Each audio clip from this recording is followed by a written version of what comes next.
இறுதி ஹஜ் கிறிஸ்துக்கு பின் 632ஆம் ஆண்டு இறைத்தூதர் ஸல்லல்லாஹு அலைஹி வஸல்லம் அவர்கள் ஹஜ்ஜு கடமையை நிறைவேற்றுவதற்கான தயாரிப்புகளில் இறங்கினார்கள்.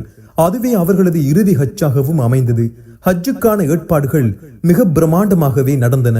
அரபு பிரதேசத்தில் உள்ள முஸ்லிம்கள் அனைவருக்கும் அழைப்பு கொடுக்கப்பட்டு அவர்கள் அனைவரும் மதீனா நகருக்கு வந்து குழுமுமாறு வேண்டுகோள் கொடுக்கப்பட்டார்கள். இந்த அழைப்பினை கேள்விப்பட்டு 1,00,000க்கும் அதிகமான முஸ்லிம்கள் பல்வேறு பகுதிகளில் இருந்தும் வந்து மதீனாவில் கூடினார்கள். அதன் பின்னர் ஹஜ்ஜுக்காக மக்காவை நோக்கி இந்த 1,00,000 பேரும் பயணப்பட்டார்கள். இறைத்தூதர் அவர்கள் இந்த பயணத்திற்கு தலைமை தாங்கினார்கள். அவர்களது மனைவிமார்கள் அனைவரும் ஒன்று சேர்ந்து கிளம்பினார்கள். அவர்களை தொடர்ந்து அபுபக்கர், உமர் அவர்களும் அவர்களது குடும்பத்தார்களும் கிளம்பினார்கள். துல் குலைஃபாவில் வைத்து ஹாஜிகள் அனைவரும் இஹ்ராம் என்னும் வெள்ளை உடையை அணிந்து கொண்டார்கள். இஹ்ராம் அணிந்திருக்கும் நிலையில் உள்ள அனைவரும் லப்பைக் அல்லாஹும்ம லப்பைக் என்ற முழக்கத்தை முழங்குமாறு இறைத்தூதர் அவர்கள் உத்தரவிட்டார்கள். இந்த முழக்கத்தை அங்கு குழுமையிருந்து 1,00,000 பேரும் உரத்து ஒருமித்த குரலில் முழங்கினார்கள். அதாவது 19 நாட்கள் பயணத்திற்கு பின்பாக இந்த பயண குழுவினர் மக்காவை துல்ஹஜ் பிறை 4 வந்தடைந்தார்கள். துல்ஹஜ் 8ஆம் நாள் அன்று ஹாஜிகள் அனைவரும் மக்காவிலிருந்து வெளியேறி அன்றைய இரவை மினாவை கழித்தார்கள். அதற்கு அடுத்த நாள் அவர்கள் அரஃபாவை நோக்கி கிளம்பினார்கள். அன்றைய தினம் மதிய லுகர் வேளை தொழுகைக்கு பின்னர் வரலாற்று சிறப்பு மிக்கதொரு உரையை இறைத்தூதர் அவர்கள் நிகழ்த்தினார்கள். இறைவனை போற்றி புகழ்ந்த பின்னர் அண்ணல் நபி ஸல்லல்லாஹு அலைஹி வஸல்லம் அவர்கள் நவின்றார்கள்.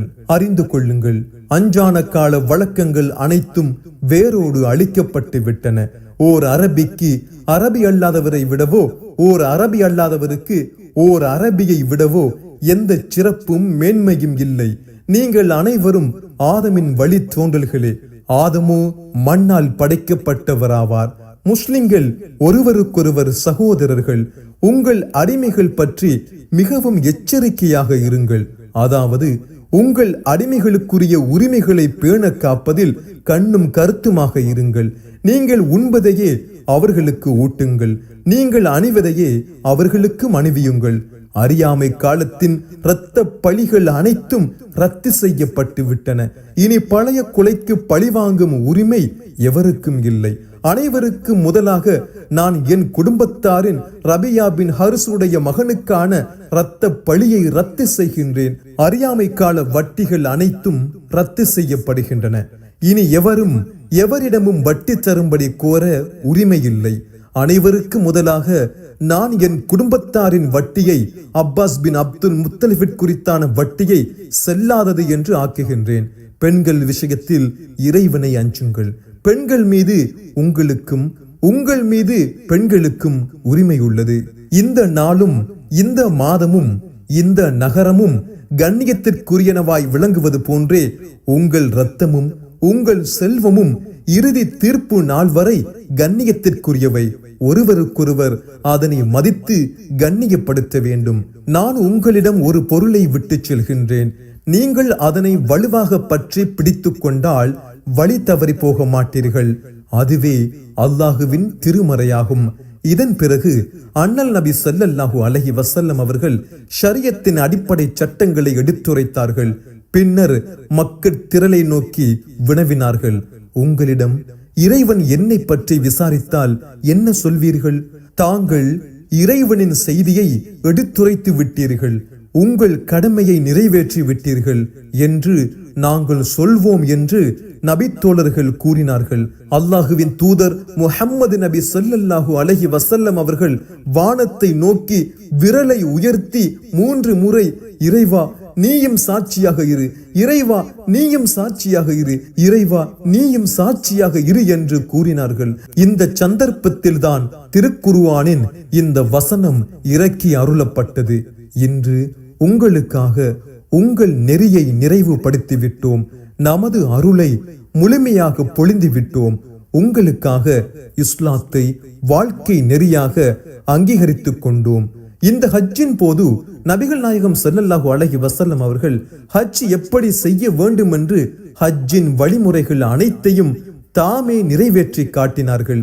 இந்த சந்தர்ப்பத்தில்தான் நபிகள் நாயகம் அவர்கள், என்னிடமிருந்து ஹஜ்ஜின் சட்டங்களை கற்றுக்கொள்ளுங்கள், இதற்கு பிறகு இன்னொரு ஹஜ் செய்ய எனக்கு வாய்ப்பு கிடைக்குமா கிடைக்காதா என்று நான் அறிய மாட்டேன் என்று கூறினார்கள்.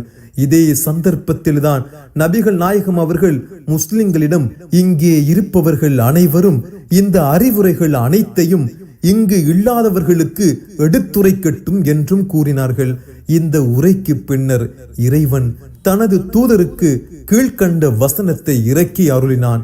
இன்றைய தினம் உங்களுக்காக உங்களது மார்க்கத்தை நாம் பூர்த்தியாக்கி விட்டோம், எமது அருட்கொடையையும் பூர்த்தியாக்கி விட்டோம். இன்னும் உங்களுக்கு இசைவான மார்க்கமாக இஸ்லாத்தை நாம் தேர்ந்தெடுத்து கொண்டோம் என்ற பொருளை கொண்ட வசனம் இறக்கி அருளப்பட்டது. இந்த வசனத்தை கேள்விப்பட்ட உமர் அவர்கள், இறைவன் நம்முடைய மார்க்கத்தை பூர்த்தியாக்கி விட்டான் என்று சந்தோஷப்பட்டார்கள். ஆனால் அபூபக்கர் அவர்களை பார்த்த உமர் அவர்களுக்கு அவர் சோகமாக இருப்பது மிகவும் வித்தியாசமாகப்பட்டது. நமக்கு இசைவான மார்க்கமாக இஸ்லாத்தை தேர்வு செய்து பூர்த்தி செய்து விட்டதாக இறைவனே அறிவித்திருக்க, அபூபக்கரே நீங்கள் ஏன் சோகமயமாக உட்கார்ந்திருக்கின்றீர்கள் என்று கேட்டார் உமர் அவர்கள். இந்த வசனத்தில் ஒரு எச்சரிக்கை பொதிந்திருக்கின்றது. அதுதான் இறை தூதர் அவர்கள் எந்த பணிக்காக வந்தார்களோ அந்த பணி நிறைவு செய்யும் காலம் வந்து விட்டது. இறை தூதர் ஸல்லல்லாஹு அலைஹி வஸல்லம் அவர்கள் தமது அந்திம காலத்தை அண்மித்துக் கொண்டிருக்கின்றார்களோ, நம்மை விட்டு பிரிந்து போக இருக்கின்றார்களோ என்ற அச்சம்தான் என்னை மேலிட்டுக் கொண்டிருக்கின்றது. இறை தூதர் அவர்கள் நம்மோடு மிக நீண்ட நாட்களுக்கு இருக்க மாட்டார்கள் போல தோன்றுகின்றது என்று தனது அச்சத்தை உமர் அவர்களுடன் பகிர்ந்து கொண்டார்கள். ஹாஜிகள் அன்றைய தினம் மாலையில் அரவாவை விட்டும் கிளம்பி முஸ்தலிவாவிற்கு வந்து சேர்ந்தார்கள். அதற்கு அடுத்த நாள் தங்களது பலி பிராணிகளுடன் மினாவை அடைந்தார்கள். இறை தூதர் அவர்கள் மொத்தம் 63 பிராணிகளை பலியிட்டார்கள். அவை ஒவ்வொன்றும் அவர்களது வாழ்நாளில் ஆண்டு ஒன்றுக்கு 1 என்ற கணக்கில் இருந்தது. உமர் அவர்கள் 52 பிராணிகளை பலியிட்டார்கள். அதனை அடுத்து ஆண்கள் தங்களது தலைமுடியை மலித்துக் கொண்டதுடன் ஹஜ் கிரியைகள் இனிதே நிறைவேறின. இதனை அடுத்து இறை தூதர் ஸல்லல்லாஹு அலைஹி வஸல்லம் அவர்களும் அவர்களது தோழர்களும் மதீனாவிற்கு திரும்பி வந்தார்கள்.